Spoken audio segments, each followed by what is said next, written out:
Hi, welcome back. Today's topic on February 4th is El Salvador prisons and how the U.S. is going to use them to deport people, including American citizens. So, U.S. Secretary of State Marco Rubio has secured an agreement with El Salvador's president to accept deportees from the U.S. of any nationality, including American criminals, and to jail them there in El Salvador. The agreement, known as a Safe Third Country Agreement, would allow the U.S. to outsource part of its prison system to El Salvador. The deal has been met with criticism from human rights activists, as you might imagine, who warn that El Salvador lacks a consistent policy for the treatment of asylum seekers. You don't say. All right, so what we have here is a huge overreach in what the United States thinks it can do regarding its deportation efforts and also prison efforts. This basically is a prison outsourcing deal. So let's have a look. So El Salvador's president agrees to take the prison inmates after meeting with Marco Rubio. And the interesting thing about this is that it's not just for third party or third country deportees, but it also could be for American citizens. Now, there is response from the White House today that says, no, they're not thinking about this, and we're certainly not going to send any American citizens there. Of course, I don't believe anything that they say, and nobody should believe anything that they say. It's proven that they would absolutely deport American citizens if they could.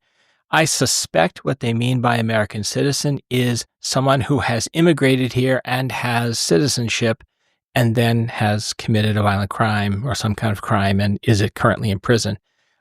I can't say for sure, because an American citizen could be someone that was born here and is currently in prison for something, which would seem like they could also deport that kind of person. So it's completely unclear. The article here from The Independent says, we have offered the United States of America the opportunity to outsource part of its prison system. The fee would be relatively low for the U.S., but significant for us, making our entire prison system sustainable. Now, just think about that for a second. The United States is going to pay El Salvador to house prisoners, and the amount that they would pay would be so small for U.S. standards, but large enough for El Salvadorian standards, that this deal is an absolute 100% go. There is no way that the United States is going to house prisoners and have to pay for them and have to treat them the way an American prison would be required to treat those prisoners. Now, let's talk about El Salvadorian prisons. Now, you may have seen sometime in the past year or two, even back into the COVID times, where El Salvador was cracking down heavily on their gang population. They have many different gangs there. And they built like maximum size prisons to house these gang members. So let's have a look here. So this is an example of an El Salvadorian prison. These people here are packed in. It's a little city inside there, and they have almost no freedom whatsoever. You have a look at this one here. You can see this is during COVID, obviously.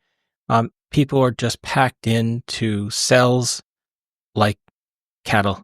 And I don't see so many mattresses, but maybe there's a few, but this is certainly no way to, be a human being and treat somebody. Here, this is a more famous photo. This is, I would guess, I think it was an intake session. They had rounded up a whole bunch, like thousands of these gang members, and they brought them into the prison system. And this is one of the pictures during that time. And then you can see here is actually that prison that they built. Now this holds 40,000 inmates. I suspect since we see something like this looks like an older prison based on what we see in the photo here. But I can't imagine that the El Salvadorian government has no problems with overcrowding its prisons at all. So, I think that we have big trouble with this if we start to see American citizens or deportees going to places like this.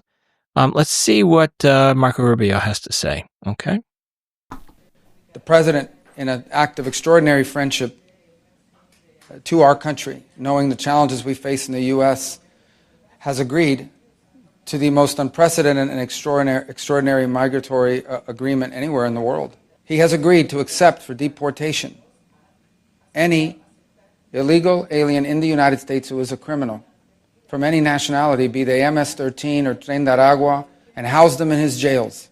And he's also offered to do the same for dangerous criminals currently in custody and serving their sentences in the United States, even if they're U.S. citizens or legal residents. Muchas gracias. Feliz noche, feliz semana, éxitos y bendiciones a todos. So you can see that this is going to be a huge political football. I mean, if any Democrat votes to allow this to happen, this is a no-go.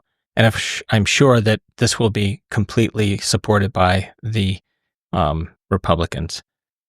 Here we have a quote from The Guardian. This analyst, Juanita Gobertas, the director of the America's Division of Human Rights Watch, told The Guardian that people in El Salvador's prisons, quote, lose all communication with their families and any meaningful legal recourse and are exposed to gang recruitment and state torture. Gobertas described the agreement unveiled by Rubio on Monday as a, quote, recipe for horrific violence and abuse. The U.S. State Department has described prisons in El Salvador as overcrowded and the conditions as life-threatening. So that's overcrowded and that's life-threatening for sure. So this is something that we really have to watch. It's, outrageous that we're even talking about this kind of inhumane treatment of people. One last thing that I read, and there is a sizable amount of commentary that the legality of such a thing is totally unallowed, that there is no way that you could take an American citizen and deport them to another country. I don't know what kind of agreement would have to happen, but I can't imagine that you would be allowed to be forcibly removing an American citizen from America under any circumstances. So we will see. Anyhow, that's the video for today. Thanks so much for joining me. Please like and subscribe and share this video. I try to do one of these every single day. Visit the website, difficultopinions.com, and I'm on Blue Sky only. So if you want to talk to me or leave a comment about this video, please do it at Blue Sky. Okay, until tomorrow, cheers.